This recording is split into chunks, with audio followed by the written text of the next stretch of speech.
जय Hind friends. Double A academy में आपका स्वागत है।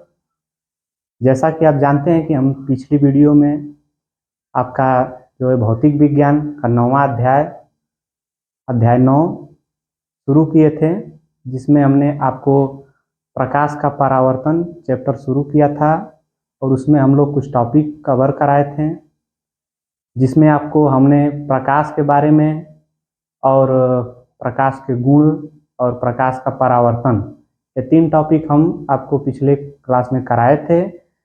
आइए शॉर्ट रिवाइज कर लेते हैं जल्दी से इस टॉपिक को, जिसमें हमने प्रकाश के बारे में आपसे बताया था। जैसा कि आप देख रहे हैं, प्रकाश के बारे में हम आपसे बताए थे कि प्रकाश जो एक प्रकार की एनर्जी है, ऊर्जा है, जो हमारे दृष्टि ज्ञान को जागृत करती है। प्रकाश एक प्रकार की ऊर्जा होती है जिसके द्वारा हम किसी भी वस्तु को देख सकते हैं। अगला जो हमने आपको हेडिंग कराया था वो प्रकाश के गुण के बारे में बताया था। प्रकाश के गुण, जिसमें हम आपको बताए थे कि प्रकाश के निम्न प्रकार के गुण होते हैं, जैसे कि प्रकाश जो है सीधी रेखा में चलता है। प्रकाश विद्युत चुंबकीय तरंग होता है जिसके गमन के लिए, चलने के लिए किसी भी माध्यम की आवश्यकता नहीं होती। और जो है अगला आपको हम बताए थे कि प्रकाश जो होता है कि अपारदर्शी वस्तुओं की छाया बनाता है। प्रकाश पारदर्शी वस्तुओं में से गुजर सकता है। प्रकाश जो होता है जैसे कांच हो गया, वायु हो गया, ये सब पारदर्शी है, इसमें से प्रकाश आसानी से गुजर सकता है। प्रकाश निर्वात में भी गमन कर सकता है। प्रकाश की जो है चाल होती है 3 × 10⁸ मीटर प्रति सेकेंड जो होता है, प्रकाश की चाल होती है। सबसे ज़्यादा प्रकाश जो है आपका निर्वात में गमन करता है। आगे हम आपको बताए थे कि प्रकाश विद्युत चुंबकीय तरंग होता है जिसके जाने के लिए किसी भी माध्यम की आवश्यकता नहीं होती। अगला जो आपको टॉपिक कराए थे हम, इसमें और भी आप चीजें नोट कर सकते हैं कि प्रकाश में व्यतिकरण जैसे विवर्तन और ध्रुवण भी पाया जाता है। प्रकाश का तरंग दैर्घ्य 3800 एंगस्ट्रॉम से 7800 एंगस्ट्रॉम के बीच होता है। कहीं कहीं आपको 4000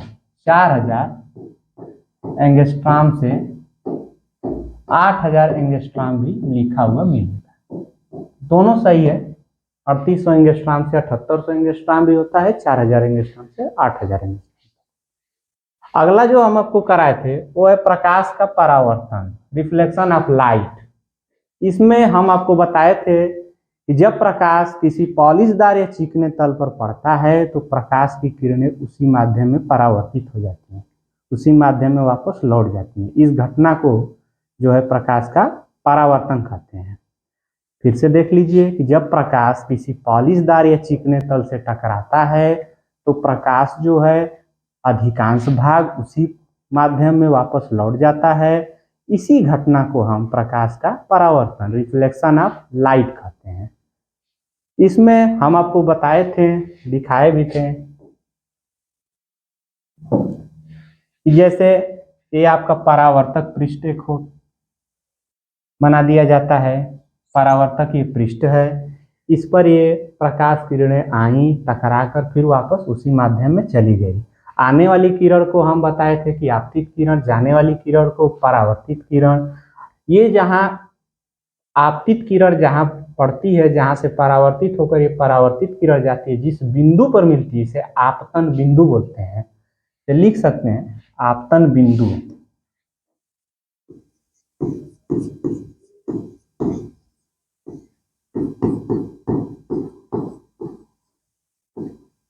आपतन बिंदु। और ये जो हो आपका आपतित किरण हो गया, परावर्तित किरण हो गया, ये आपतन बिंदु हो गया। इसी पर हम एक अभिलंब डालते हैं। इसी के साथ आपतित किरण के साथ एक कोण बनता है, कोण आई, इसका नाम होता है आपतन कोण। इसके साथ जो कोण बनता है इसका आर से डिनोट करते हैं, आर से प्रदर्शित करते हैं, जिसका नाम होता है परावर्तन कोण। तो जब प्रकाश किसी पॉलिशदार या चिकने तल से किसी परावर्तक पृष्ठ से टकराकर पुनः उसी माध्यम में वापस लौट जाती है तो इस घटना को प्रकाश का परावर्तन कहते हैं। अब जो है हम इसके अगले हेडिंग की तरफ बढ़ेंगे, जो होता है प्रकाश का परावर्तन के कुछ नियम होते हैं, उसके बारे में हम जानेंगे। मुख्यतः प्रकाश के परावर्तन के लिए दो नियम होते हैं। प्रकाश के परावर्तन के नियम, प्रकाश के परावर्तन के जो है दो नियम होता है। प्रकाश के परावर्तन के दो नियम होता है। इसमें आपको बताया गया है कि प्रकाश के परावर्तन के दो नियम हैं। इसमें जो आपका पहला नियम है वो है कि जब आपतित किरण, परावर्तित किरण तथा आपतन बिंदु पर डाला गया अभिलंब तीनों एक ही तल में होता है। जैसे देख लीजिए, आपतित किरण, परावर्तित किरण तथा ये आपतन बिंदु पर डाला गया अभिलंब तीनों एक ही तल में होते हैं। आपतित किरण, परावर्तित किरण, आपतन बिंदु पर डाला गया अभिलंब तीनों एक ही तल में होते हैं। आप फिर से दोहरा लीजिए एक बार, आपतित किरण, परावर्तित किरण, आपतन बिंदु पर डाला गया अभिलंब तीनों एक ही तल में होते हैं। प्रकाश के परावर्तन का पहला नियम क्या कहता है? आपतित किरण, परावर्तित किरण तथा आपतन बिंदु पर डाला गया अभिलंब तीनों एक ही तल में होता है। अगला जो हमारा नियम है कि आपतन कोण, आपतन कोण हम बताए थे आपको कि आपतन कोण और परावर्तन कोण आपस में बराबर होते हैं। आपतन कोण, ये वाला आपतन कोण, कोण आई, और परावर्तन कोण, कोण आर, ये आपस में इक्वल होते हैं, बराबर होते हैं। आप लिख सकते हैं कि कोण आई इज इक्वल टू कोण आर। ये आपका दूसरा नियम है। दूसरा नियम क्या है आप बता दीजिए हमें कि आपतन कोण सदैव परावर्तन कोण के बराबर होता है। पहला नियम क्या है? आपतित किरण, परावर्तित किरण तथा आपतन बिंदु पर डाला गया अभिलंब तीनों एक ही तल में होते हैं। प्रकाश के परावर्तन के कुल कितने नियम होते हैं? तो प्रकाश के परावर्तन के कुल दो नियम होते हैं। पहला नियम आपतित किरण, अपवर्त, आपतन बिंदु पर अभिलंब तथा परावर्तित किरण तीनों एक ही तल में होते हैं। आपतन कोण सदैव परावर्तन कोण के बराबर होता है। ये आपका दूसरा नियम है। प्रकाश के परावर्तन के दो नियम होते हैं। पहला नियम आपतित किरण, परावर्तित किरण तथा आपतन बिंदु पर डाला गया अभिलंब तीनों एक ही तल में होते हैं। दूसरा नियम आपतन कोण सदैव परावर्तन कोण के बराबर होता है। आपको क्लियर हो गया होगा कि प्रकाश के परावर्तन के लिए दो नियम होते हैं। पहला नियम आपतन कोण, दूसरा नियम जो है आपतन कोण परावर्तन कोण के बराबर होता है। पहला नियम आपतित किरण, परावर्तित किरण तथा आपतन बिंदु पर डाला गया अभिलंब तीनों एक ही तल में। अगला जो हमारा टॉपिक है वो हम आपको बताएंगे दर्पण के बारे में। दर्पण होता क्या है? दर्पण क्या होता है? जब किसी चिकने पारदर्शी माध्यम तल के एक पृष्ठ पर कलई अथवा लाल ऑक्साइड का लेप करके दूसरे पृष्ठ को परावर्तक पृष्ठ बना दिया जाए तो वह जो निकाय बनता है वो दर्पण कहलाता है। जब किसी चिकने पारदर्शी तल को एक तरफ कलई करके या शीशे की लाल ऑक्साइड का लेप लगाकर दूसरे पृष्ठ को परावर्तक पृष्ठ बना दिया जाए तो वह जो निकाय बनता है वो दर्पण बनता है, दर्पण कहलाता है। जब किसी चिकने पारदर्शी माध्यम तल के एक पृष्ठ पर कलई करके या शीशे की लाल ऑक्साइड का लेप लगा दिया जाए और दूसरे पृष्ठ को परावर्तक पृष्ठ बना दिया जाए तो इस प्रकार से जो निकाय बनता है वो दर्पण कहलाता है। आकृति के आधार पर दर्पण जो होता है वो दो प्रकार का होता है। एक होता है समतल दर्पण, दूसरा होता है गोलीय दर्पण। जैसे कि आप देख लीजिए, मान लीजिए ये कोई आपका कांच है,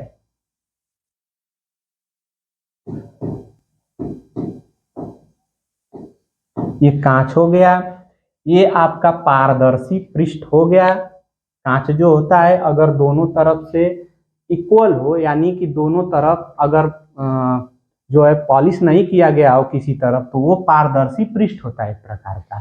तो इसी को कह रहा है कि किसी पारदर्शी पृष्ठ के एक तल पर, चाहे इधर कर लें चाहे इधर, एक पृष्ठ पर कलई कर दिया जाए या शीशे की लाल ऑक्साइड का लेप कर दिया जाए। ये दूसरा वाला पृष्ठ जो है इसको परावर्तक पृष्ठ बना दिया जाए।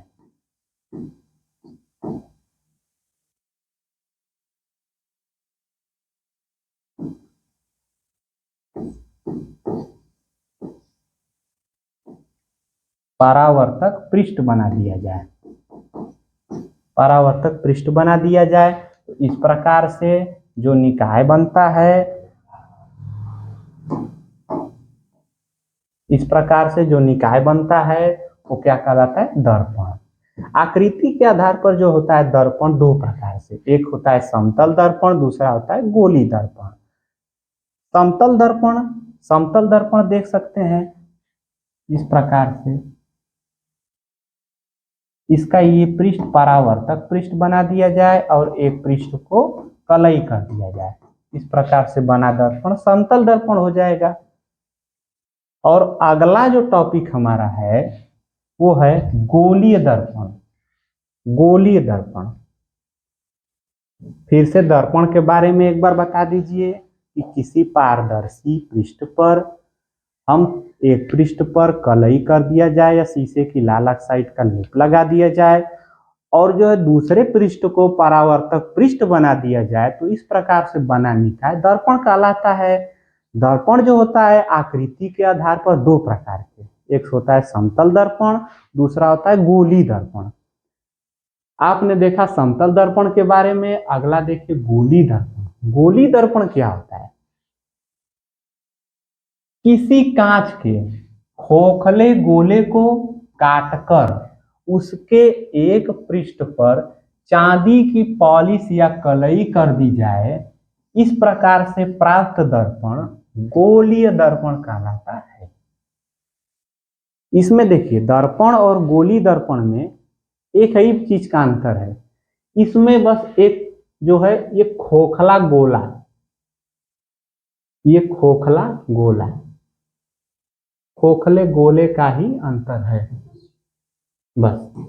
इसके परिभाषा में आप देखेंगे तो खोखले गोले का ही अंतर है। तो इसके परिभाषा में हम कैसे बोलेंगे? यदि किसी कांच के खोखले गोले को एक पृष्ठ काट दिया जाए और एक पृष्ठ को कलई करके या शीशे की लाल ऑक्साइड का लेप लगा दिया जाए और दूसरे पृष्ठ को परावर्तक पृष्ठ बना दिया जाए, तो इस प्रकार से बने दर्पण को हम गोली दर्पण कहेंगे।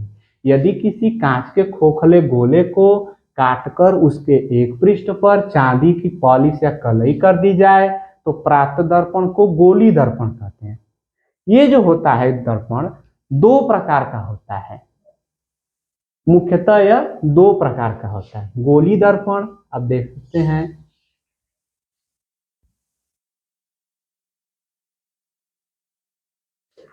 जैसे इधर जो हो गया,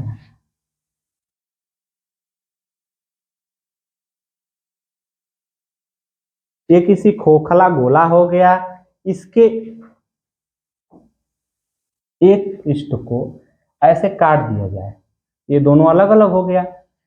किसी खोखले गोले को काटकर उसके एक पृष्ठ पर चांदी या पारे की कलई कर दी जाए। जब इसको काट दिया गया तो ये इसका एक भाग जो है देख सकते हैं, एक भाग जो है ऐसा बन गया और दूसरा भाग जो है बनाएंगे तो दूसरा भाग जो है मान लीजिए ऐसा बन गया।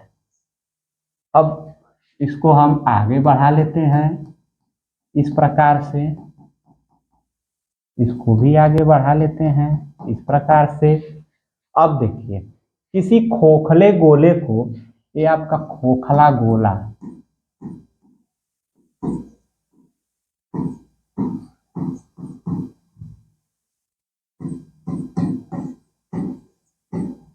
किसी खोखले गोले को काटकर उसके एक पृष्ठ पर कलई कर दिया जाए, इसके एक पृष्ठ पर कलई कर दिया जाए और दूसरे पृष्ठ को परावर्तक पृष्ठ बना दिया जाए।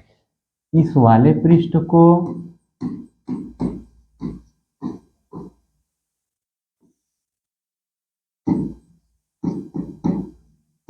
परावर्तक पृष्ठ बना दिया जाए, या इधर से आप देख लीजिए इसके एक पृष्ठ पर कलई कर दिया जाए, एक पृष्ठ को जो है ये परावर्तक पृष्ठ बना दिया जाए। तो इस प्रकार से बने दर्पण को हम गोली दर्पण कहते हैं। ये जो दर्पण होता है ये दो प्रकार के, आप देख सकते हैं ये जो दर्पण होता है ये दो प्रकार का होता है। पहला जो हो गया अवतल दर्पण, दूसरा जो हो गया उत्तल दर्पण। अब अवतल और उत्तल में पहचानेंगे कैसे, इसको जानने के लिए आप ध्यान से इस चित्र को देखिए। अब अवतल दर्पण के बारे में हम बताएं। अवतल दर्पण और उत्तल दर्पण, देखिए इसको काटा गया तो आप ध्यान से देखेंगे कि इसका जो बाहरी पृष्ठ जो है वो कलई किया गया है, इसका जो आंतरिक पृष्ठ है और वो कलई किया गया है। जिस दर्पण का बाहरी पृष्ठ कलई किया गया हो और आंतरिक पृष्ठ से परावर्तन होता हो, ऐसे दर्पण को हम अवतल दर्पण, अवतल दर्पण। ऐसा दर्पण जिसका बाहरी पृष्ठ कलई किया गया हो, आंतरिक पृष्ठ से परावर्तन होता हो, वैसे दर्पण को हम अवतल दर्पण। वह दर्पण, वह गोलीय दर्पण जिसका परावर्तक पृष्ठ अंदर की ओर दबा हो अथवा परावर्तन दबे हुए पृष्ठ से होता है, अवतल दर्पण कहलाता है। वह दर्पण जिसका आंतरिक पृष्ठ से परावर्तन होता हो, बाहरी पृष्ठ कलई किया गया हो, ऐसे दर्पण को हम अवतल दर्पण। इसके बाद हमारा उत्तल दर्पण है। उत्तल दर्पण किसे कहेंगे कि ऐसा दर्पण जिसका आंतरिक पृष्ठ कलई किया गया हो और बाहरी पृष्ठ से परावर्तन होता हो, ऐसे दर्पण को, ऐसे गोली दर्पण को हम उत्तल दर्पण कहेंगे। उत्तल दर्पण, ऐसे दर्पण को हम उत्तल दर्पण। देख लीजिए कि वह दर्पण जिसका परावर्तक पृष्ठ उभरा होता है, अर्थात परावर्तन उभरे हुए पृष्ठ से होता है, उत्तल दर्पण कहलाता है। फिर से आप देख लीजिए गोली दर्पण के बारे में, फिर से दोहरा लीजिएगा। गोली दर्पण किसे कहते हैं? वह दर्पण किसी खोखले गोले का कटा हुआ वह छोटा सा भाग जिसके एक पृष्ठ पर कलई करके दूसरे पृष्ठ को परावर्तक पृष्ठ बना दिया जाए, तो ऐसे दर्पण को हम गोली दर्पण। आकृति के आधार पर यह दो प्रकार का, अवतल दर्पण, उत्तल दर्पण। ऐसा दर्पण जिसका आंतरिक पृष्ठ से परावर्तन होता हो, बाहरी पृष्ठ कलई किया गया हो, ऐसे दर्पण को हम अवतल दर्पण। ऐसा दर्पण जिसका आंतरिक पृष्ठ कलई किया गया हो, बाहरी पृष्ठ से परावर्तन होता हो, ऐसे गोली दर्पण को हम उत्तल दर्पण। आप रिवाइज कर लिए, आपको यही याद करके जाना है। जब भी आप देख लीजिए, यहाँ पर भी ये आपका समतल दर्पण मान लीजिए हो गया। इसके बाद अवतल दर्पण। अवतल दर्पण ये इस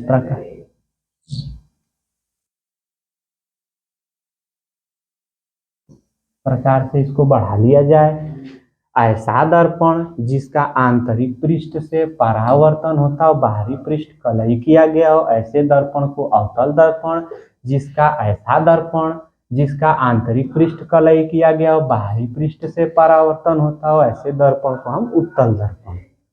ठीक है, अगला जो हमारा हेडिंग है वह गोली दर्पण से संबंधित परिभाषाएं। हमने पहले पढ़ा गोली दर्पण, फिर अवतल दर्पण, उत्तल दर्पण। इसके बाद हम पढ़ेंगे गोली दर्पण से संबंधित परिभाषाएं। गोली दर्पण से संबंधित परिभाषाएं। अब गोली दर्पण में क्या क्या चीजें होती हैं, कैसे आप कौन सी चीज को कैसे पहचानेंगे, इसके बारे में बताने के लिए यही परिभाषाएं आपके काम आएंगी कि किस भाग को कैसा, कौन से भाग को हम क्या नाम देंगे और इसका क्या काम है, इसका दर्पण में क्या रोल है। और आगे अगर इस टर्म को आप जानेंगे तो आगे जो है न्यूमेरिकल करने में आपको आसानी होगी। आगे जब हम सवाल आपको कराएंगे तो उसमें इन सब चीज का बहुत ज्यादा यूज है, प्रयोग है, इसलिए आपको ये जानना बहुत जरूरी है। चलिए दोस्तों, तो आज के लिए बस इतना ही। नेक्स्ट वीडियो में हम नेक्स्ट टॉपिक के साथ मिलेंगे जिसका नाम है गोली दर्पण से संबंधित परिभाषाएं, और इसी अंदाज में आपको हम आगे लेकर चलते हुए चलेंगे और इस चैप्टर के समाप्त करेंगे और अगला चैप्टर आपको हम शुरू कराएंगे जल्द ही। आप हमारे साथ जुड़े रहिए और इस चैनल को सब्सक्राइब करिए, लाइक करिए, शेयर करिए, बहुत सारा आशीर्वाद दीजिए, प्यार दीजिए, जिससे हमको भी मोटिवेशन मिलता है। धन्यवाद।